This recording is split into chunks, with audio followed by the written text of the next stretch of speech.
second road OT win of the season. I think you guys have won 10 or 11 games in a row now or something like that. It just feels like everything's trending in the right direction for you guys. What's been working so well?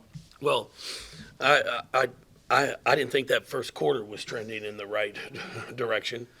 I didn't feel the second quarter was trending in the right direction until Amari hit back-to-back shots. I think she scored maybe 8 straight for us. What's unique about this group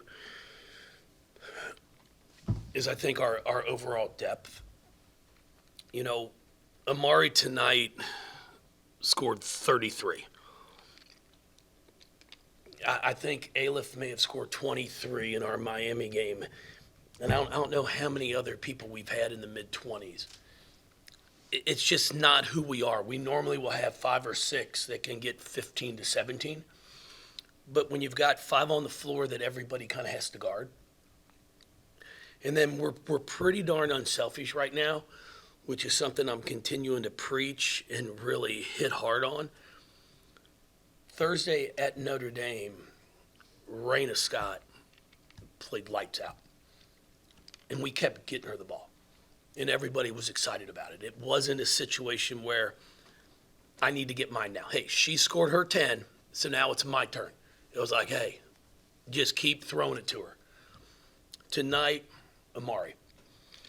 And our kids are embracing the fact that it's going to be somebody different every other night. And if it's not your night shooting the ball, then rebound it. Set screens. Communicate on defense. And that's what we're doing a really good job of. You mentioned, just your overall depth and a lot of players who've been doing a lot of different things. McKinley Randolph, I think, had 2 really good baskets in OT, a three-pointer, and then another bucket after that. What kind of growth have you seen from her? You got a lot of sophomores on this team, but her specifically from freshman to sophomore. Well, she worked this summer on her shooting. She went through a stretch here in the past 3 or 4 games where she got back to shooting line drives. Everything was flat. And when she took that 3 from the corner there in overtime, I mean, I was kind of blocked by the official and I was sitting down, but I could just tell by the arc on it. And that's what I said. I said, that's great arc. And she hits it. And she's put the work in. She's put the time in. She's been working defensively as well because that's where she was getting attacked at the beginning of the year. People were trying to isolate her and take her to the basket. But she's got fight. She's got some pride. And she knew, hey, this is an area of my game I've got to work on. And she has. I'm kind of shocked she only had 1 board today, but it was a big one because I think she scored on the offensive rebound or got fouled. But overall, we're a plus 15 with her in the game, plus 18 with Skylar in the game.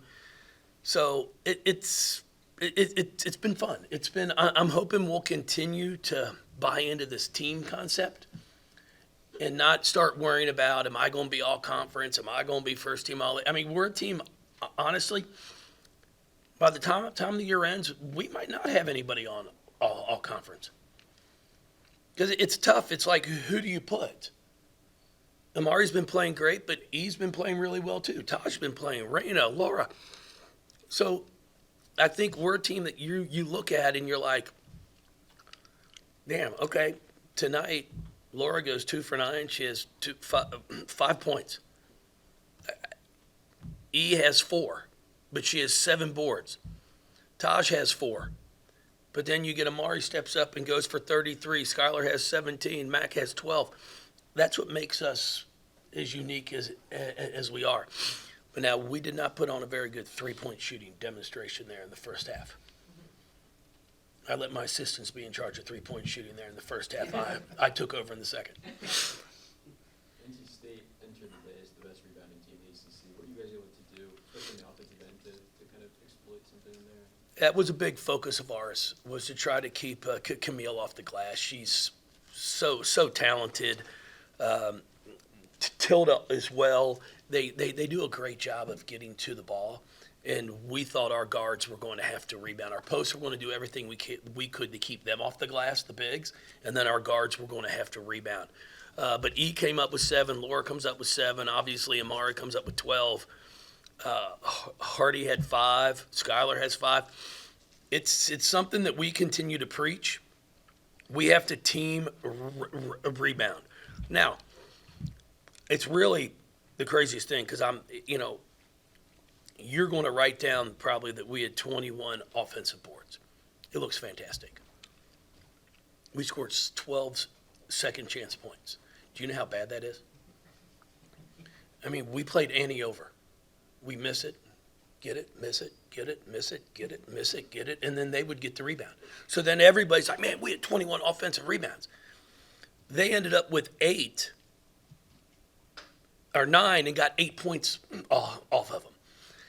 Our goal every game is to get between 15 and 20 second chance points. And I tell them, I could care less. If we get 6 offensive boards, we kick them out and we make 6 threes, perfect. 18 points. I don't care. It's not, I used to be when I first started to coach, it was all about the number. How many are you going to get? It's free throw shooting. I'm the same way. I don't care what our percentage is at the free throw line. Don't care. It's the number of points we get.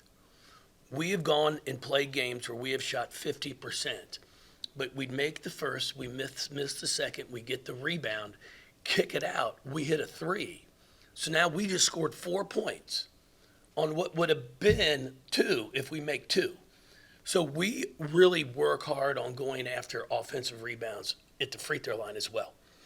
So I was just really, and we turned them over. NC State does an unbelievable job. Wes does throughout the years. He's a phenomenal coach.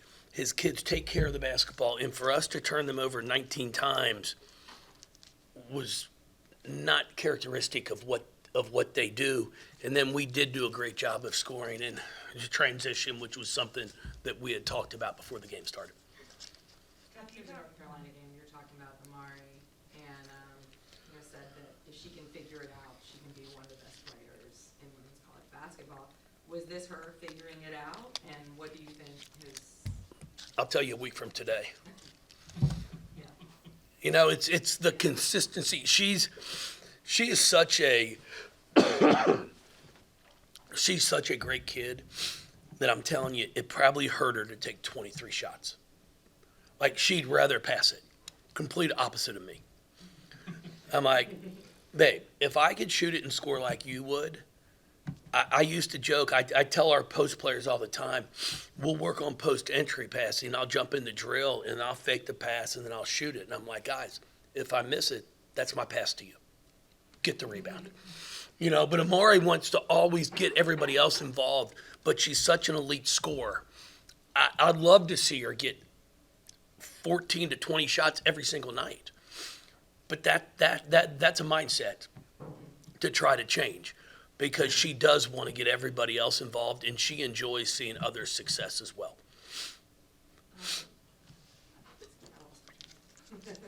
Amari said earlier in here that she was starting at the start of the season, and then you and her had a conversation about, well, maybe it's better if I come off the bench. What has that kind of done for her this season? Just kind of that role sort of switch up. Well, I just thought at the beginning of the year she was so passive. I was like, hey, let's just give yourself a chance to watch the start of the game.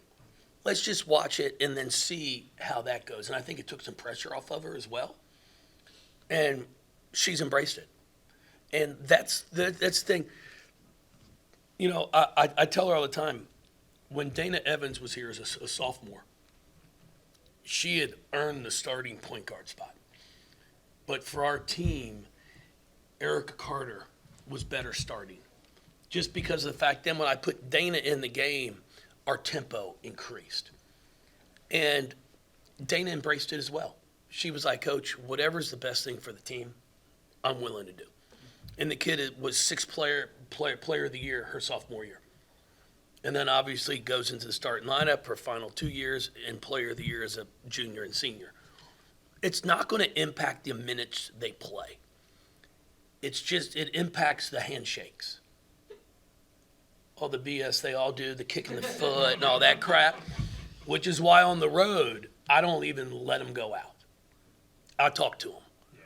you know, the choreograph that they do for the 30 minutes in their room of the fancy, like, guys, it's all that matters. It's what they care about. I go, at the end of the game, if you're in the game, that's what matters. Starting, it's great. That makes you feel good. But, man, when you're in there at the end in an overtime game or regulation, that should tell you what coach thinks of you. Jeff, I was looking at Amari a little bit. There's only been like 8 players that scored 30-something, had a double-double, and turned the ball over twice or less. But I was looking, because last season you talked a lot about your team turning the ball over and having trouble with that. You guys have gotten We were better really by good at it solid- last year. You guys have gotten better by a solid, I think, 3 or 4 a game. What's led to that with a lot of the same players, just kind of getting them in the gym, showing them? Well, I just think they're understanding now value in a basketball, what it can mean to us. And we're trying to make less one-on-one plays.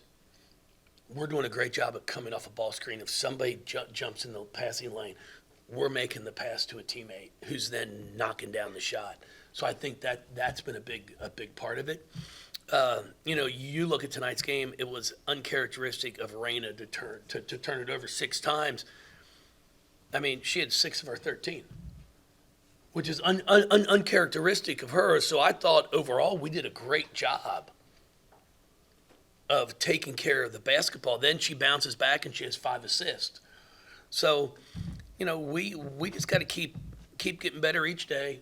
We can't sit there and think we've arrived, because we haven't. We have a long way to go. I'm at a point, I keep telling him, man, it'd be really fun to see it if we all just played good on the same night. Not 33, that's great. I'm just saying good. If we all play good, I'd like to see what this team can do. Jeff, I had one kind of non-game question for you. The NCAA announced last week that they're moving the transfer portal window and the portal shrinking to 15 days. I was just wondering if you had any overall thoughts on that. I'm not a fan of it. No. I think it's terrible. That's just my 2 cents, and I made that known. I think, personally, I've put forth, I've argued, I think you should have 7 days to go in the portal once your season's over. And I know there are coaches, I've got to recruit during my season. You know what, guys? Wait until that day when everybody goes in the portal and 7 kids commit on the same day. Now, how in the hell did that happen? If coaches aren't talking to players, if AAU coaches, they already know what they're going to do. But I think the trickle-down effect is going to be massive, and nobody's even thought about it. So I think what's going to happen now, give kids 7 days to go in the portal once their season is over. Once it's over, you either know you want to transfer or you don't. It's no longer, okay, I finished my year the first weekend in March, and then here comes April, and I'm planning to stay until all of a sudden a guard from Louisville leaves, and now I need a 2 guard. And now all of a sudden you're getting an offer for 2 times as much as you were making at the school you were just at. Now I'm in the portal. And everybody, well, that's tampering. Well, let me tell you, people, the shit goes on all the time. But if you just let them say you got 7 days, so you either going in or you're not. If you're happy where you are, that's the great thing. But now I think what's going to take place is during those 2 weeks, teams that thought they had their roster back are going to lose kids because another team lost a kid. And now it's like, well, shit, now I got to find a kid. That's my personal opinion. Now, no one calls me, so that's okay. For some reason, I'm not a popular person with the NCAA at times. They always don't like my opinion. Either as my wife, so it's okay. I asked your opinion. I appreciate that, Michael. I appreciate it. And then, hey, I do want to say what an unbelievable crowd. You know, the fan base here is outstanding. They get behind their kids. They cheer. They're loud. It's an unbelievable venue to come play in. I enjoy it each time we come. So I think that's a tip of the hat to all the fans, especially in the weather today. You know, if you want nice weather, come up to Louisville. It's sunny and 60 every day. This stuff down here, man, it's for the birds.